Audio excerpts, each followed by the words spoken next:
Zdaj pa skočimo še v zadnji del zimskih počitnic, ki jih preživljate mladi iz vzhodnega dela Slovenije.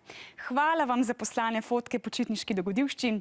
No, naša ekipa pa je šla tudi vašim počitnicam naproti in obiskala nekaj brezplačnih delavnic, kjer ste bili tudi vi. V Pokrajinskem muzeju so počitnikarji spoznavali obdobje Prve svetovne vojne, tudi z ustvarjanjem. Delamo različne izdelke, letalo, škatlice. Umetnosti so se prepustili tudi v galeriji. Izdelal sem kačo in krokodiljo glavo. Jaz pa delam eno takšno izmišljeno bitje, pol kača, pol človek. V multimedijskem središču Mladinskega informativnega in kulturnega kluba pa so dijaki spoznavali film. Prvi prizor, enka, bi bila, v tom sinopsise. Film predstavlja neko zanimivo stvar. Veliko se dogaja za njem, tudi sami pišemo scenarije.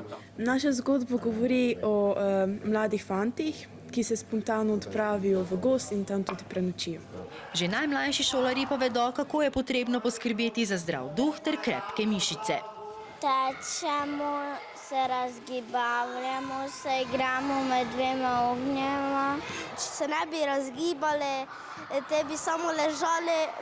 Zato sem prišla, da bi mi bilo všeč, kar rada telovadim, da ne bom cel dan na PlayStationu igrice igral, da bom se malo gibal, ker nočem biti debel.